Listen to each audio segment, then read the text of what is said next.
Canada has a carbon problem. In 2009, Canada pledged under the Copenhagen Agreement to reduce its overall CO2 emissions by 17% below 2005 levels, or 612 megatons per year. Big reductions were made in Canada's overall emissions over the following years, primarily by decommissioning coal-fired power plants in Ontario. But Environment Canada's most recent projections have Canada's overall greenhouse gas emissions actually rising to 734 megatons. That's 122 megatons above target, an amount greater than the emissions from all passenger transportation in Canada today. The biggest reason is the rapid expansion of Alberta's oil sands, where carbon is burned to extract and upgrade the heavy crude oil into a sellable product. This is a big conundrum for Canada because all of the regulations that have reduced the carbon footprint of other sectors of the Canadian economy will effectively be cancelled out by the expansion of the oil sands. Why are the oil sands affecting Canada's overall emissions so much?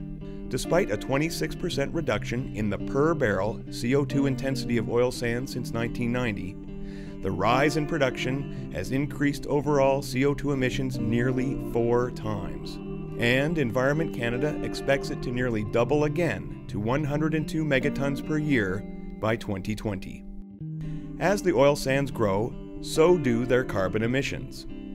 Greenhouse gas reductions from efficiency are cancelled out by increased production in the big picture.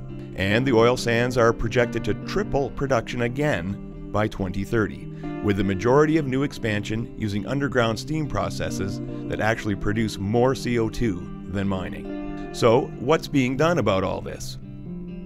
In 2009, the Alberta government implemented a $15 per ton carbon levy in hopes of reducing CO2 emissions.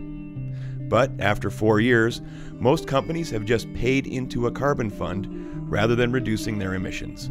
The hundreds of millions of dollars that have been collected so far are managed by the Climate Change and Emissions Management Corporation. Their website lists several projects in development that are expected to reduce the carbon footprint of oil sands extraction, including a revolutionary technology that uses electromagnetic heat to extract the oil rather than steam. But these projects will take years to develop and become commercially viable. Unless real-world, transformative technologies can be found soon, Canada's carbon footprint will continue to grow as the oil sands expand.